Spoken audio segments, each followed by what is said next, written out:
Había una vez, en un Londres de finales del siglo XIX, un rincón donde el aire estaba siempre embalsamado por el intenso perfume de las rosas y el aroma delicado de las lilas. En ese escenario de quietud absoluta, interrumpida solo por el zumbido de las abejas, el artista Basil Hallward terminaba la que sería su obra maestra, el retrato de cuerpo entero de un joven de extraordinaria belleza llamado Dorian Gray.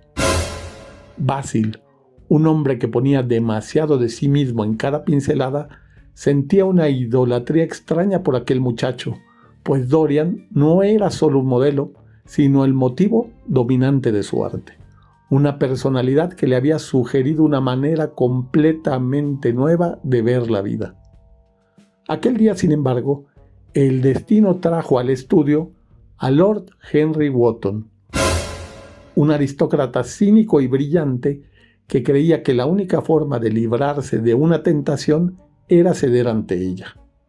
Mientras Dorian posaba, Lord Henry le susurró al oído palabras venenosas sobre la brevedad de la vida. Le advirtió que su belleza era un don divino pero fugaz, y que el tiempo, celoso de su perfección, pronto marchitaría sus mejillas y apagaría el brillo de sus ojos. Aterrado por la visión de su propia decadencia y deslumbrado por la imagen resplandiente en el lienzo, Dorian pronunció un deseo fatídico. Si yo fuese quien permaneciera siempre joven y el retrato envejeciera por mí, daría incluso el alma por ello.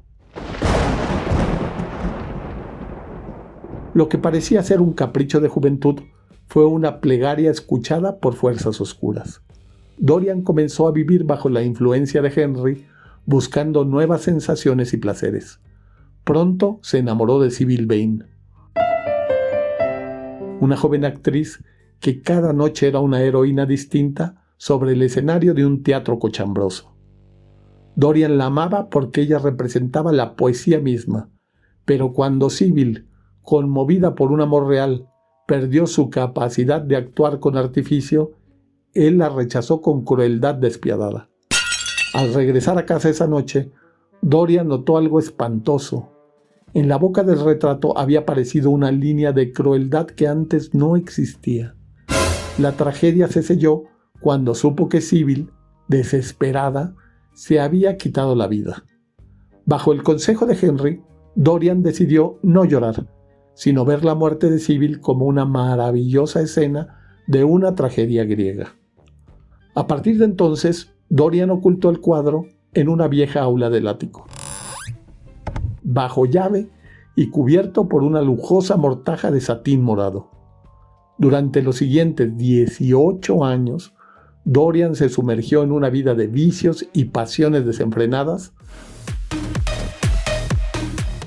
alimentadas por un libro amarillo que Henry le había regalado, un estudio psicológico de un joven parisino que buscaba experimentar todos los pecados del mundo. Mientras el rostro real de Dorian seguía siendo el de un ángel inocente, el retrato en el ático se convertía en un monstruo repugnante. Un diario visible de la degradación donde cada pecado dejaba una mancha de sangre o una arruga de hipocresía. Dorian se obsesionó con los sentidos para acallar su conciencia. Estudió los perfumes y sus secretos, destilando aceites para descubrir por qué el incienso empujaba la mística y el almizcle turbaba el cerebro. Se rodeó de músicas exóticas, escuchando tambores de piel de serpiente de México y flautas de huesos humanos de Chile. Coleccionó joyas maravillosas, desde crisoberilos que enrojecían con la luz hasta ópalos lechosos que ocultaban arcoíris rotos. También acumuló vestiduras eclesiásticas y tapices antiguos, buscando en los objetos hermosos un refugio contra el miedo que empezaba a devorarlo. Pero los rumores sobre su vida secreta crecían. Los caballeros abandonaban los salones cuando él entraba y las mujeres que lo habían amado palidecían de vergüenza al verle. Una noche de niebla de noviembre, Basil Hallward lo confrontó, rogándole que desmintiera las infamias que se decían de él. En un arrebato de odio y soberbia, Dorian lo llevó al ático y le mostró el retrato deforme.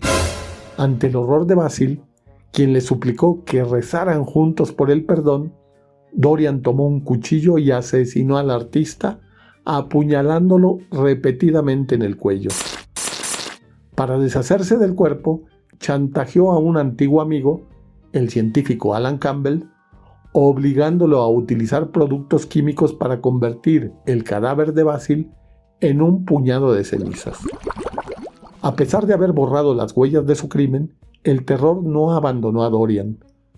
En un fumadero de opio en los muelles, fue asaltado por James Vane, el hermano de Sybil, quien había jurado venganza 18 años atrás. Dorian logró engañarlo momentáneamente gracias a su apariencia juvenil, pues James no podía creer que aquel joven fuera el mismo hombre que destruyó a su hermana tanto tiempo atrás. Sin embargo, la sombra de James empezó a perseguirlo en sus pesadillas, viéndolo acechar en cada rincón de su propiedad de Selby Royal. El miedo solo cesó cuando durante una partida de caza, James Vane murió accidentalmente al recibir un disparo entre la maleza. Sintiéndose a salvo, pero profundamente asqueado de sí mismo, Dorian intentó realizar una buena acción para ver si el cuadro mejoraba. Renunció a corromper a una joven campesina llamada Hetty Merton, pero al subir al ático descubrió que su renuncia no era más que vanidad e hipocresía, y la mancha roja de sangre en el cuerpo parecía ahora más brillante y fresca. Comprendió que el retrato era su única conciencia y el único testigo de su infamia. Desesperado por ser libre y matar el pasado, Dorian empuñó el mismo cuchillo con el que había matado a Basil y apuñaló el lienzo. Se oyó un grito tan espantoso que despertó a los criados y asustó a los transeúntes en la plaza. Cuando los sirvientes lograron entrar por el balcón, encontraron colgado en la pared un espléndido retrato de su señor, radiante en toda su juventud y belleza original, y en el suelo yacía el cadáver de un hombre anciano, arrugado y repugnante, con un cuchillo clavado en el corazón. Solo por las sortijas en sus dedos pudieron reconocer que aquel cuerpo consumido era en realidad Dorian Gray.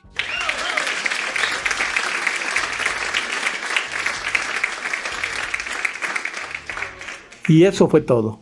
Espero que lo hayan disfrutado y hasta la próxima.